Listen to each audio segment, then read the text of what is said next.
The last few months have been very interesting when it comes to GPU releases from both Nvidia and AMD, from the 3090 to the 3060 Ti and the 6800 XT and the non-XT. However, the reality of it was not as interesting as it sounds on a paper sheet. The recent stock issues that ruined these releases and caused the prices to skyrocket, adding hundreds of dollars to the expected MSRP, and months went by so quickly. It feels like it was only a week ago when the RTX 3080 was announced, and yet these issues are still facing most gamers around the world. And now we are heading towards some very interesting months when it comes to the mid-range cards. Personally, I am so excited as we get closer and closer to the announcement of these cards. The high-end cards are always exciting, but they also come with a heavy bill for the majority of gamers that usually want to stick with a budget-friendly setup. That's why I think that the most exciting cards are the more affordable ones for the average consumer. The likes of the 50 and 60 class cards that once used to be referred to as the mid-range GPUs, but now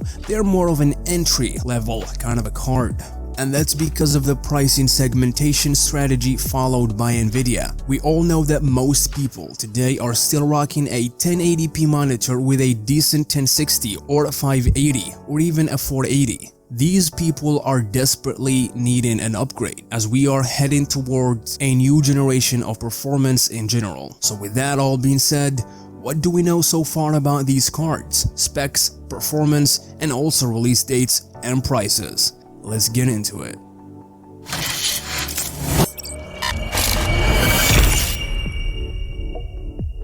Well, first of all, now we have some valid confirmations about these cards, and we know that they are real for sure. Leaks about the 3050 and the 3050 Ti and the 3060 with its both variants have been popping out here and there for a while now. But before we jump to that, I just want to say that I feel like Nvidia is going to have the most confusing lineup in years, considering the VRAM configuration. We're going to have, if these rumors and leaks are real, we are going to have a 3060 card that has more VRAM than a 3080. To be honest, that's going to be very confusing to a lot of people, and it's going to lead to a lot of different dilemmas when they're buying. Now, with all that out of the way, let's get into it.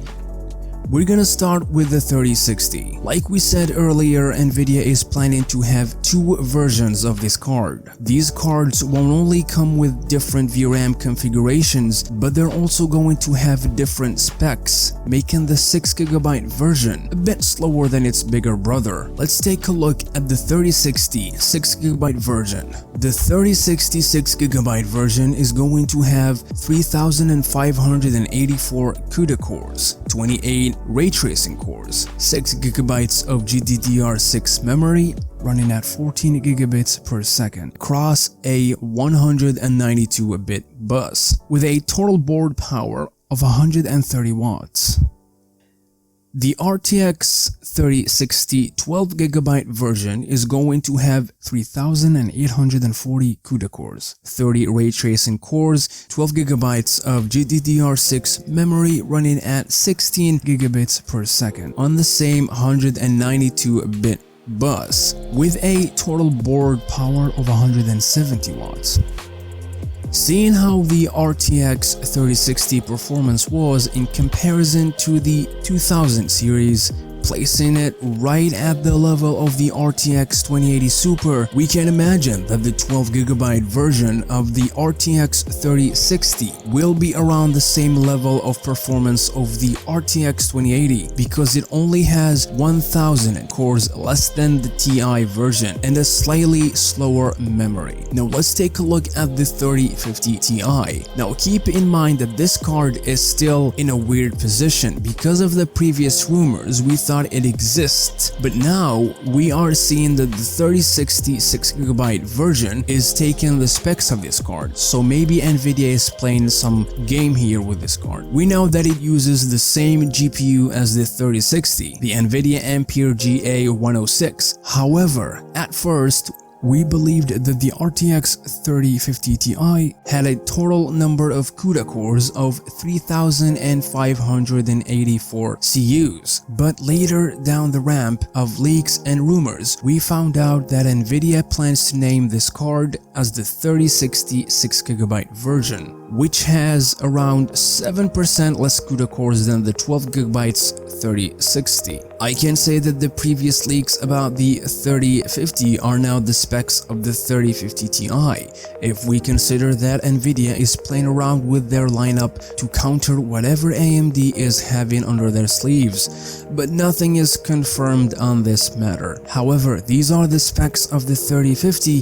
that have been leaked so far. It's based on the GA107 and it has 2,305 CUDA cores and an 18 ray tracing cores and 72 tensor cores. It comes with a disappointing 4GB of GDDR6 memory. Expected board power is around 90 watts. Like I said, there is high chances that this card will be labeled as the 3050 Ti at some point. These cards are expected to be announced on January the 12th during a special broadcast event presented by Jeff Fisher.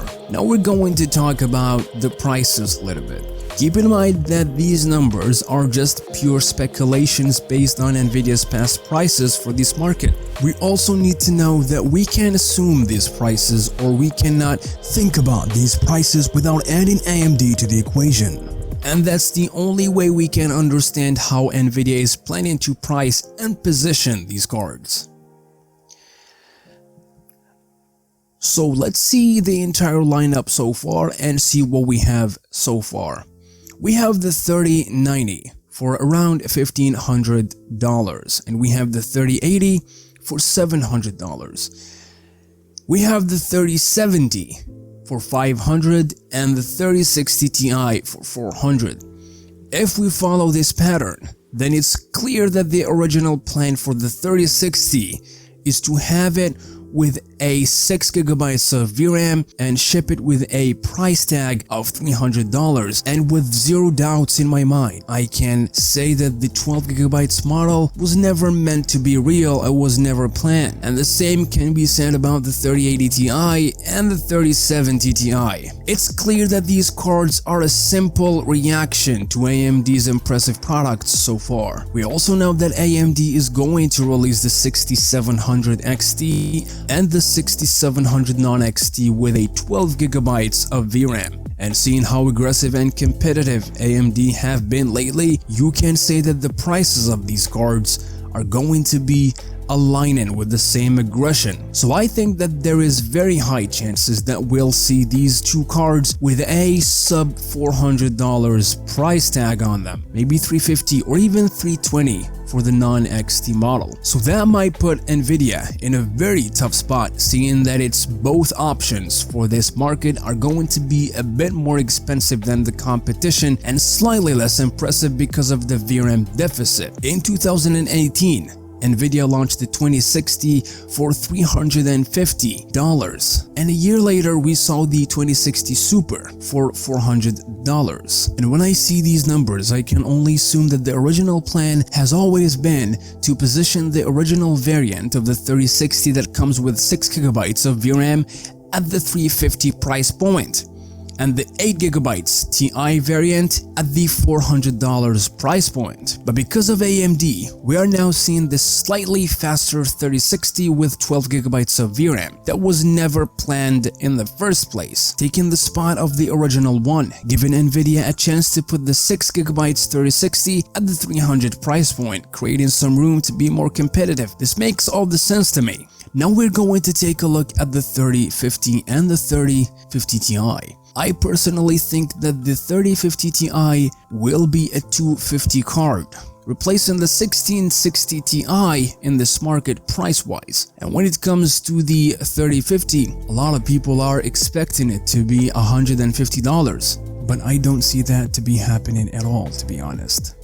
Nvidia knows that these cards are going to be very, very wanted because that's what most people with an older 1060 or 1650 are going to aim for when upgrading, and $150 sounds too unrealistic for what a 3050 can bring to those gamers. DLSS and ray tracing at a very low budget. That's why I think Nvidia is going to aim for $200 for this card. After saying all that, we can now imagine the entire picture of the lower/mid-range lineup. We have $400 for the 60 Ti, $350 for the 12GB 3060, and $300 for the 6GB version of the 3060, and $250 for the 50 Ti, and $200 for the 3050. Now these are the prices that Nvidia wants to have in an ideal world in my mind. But considering the stock issues that are likely to affect these cards, I doubt that it's gonna be as smooth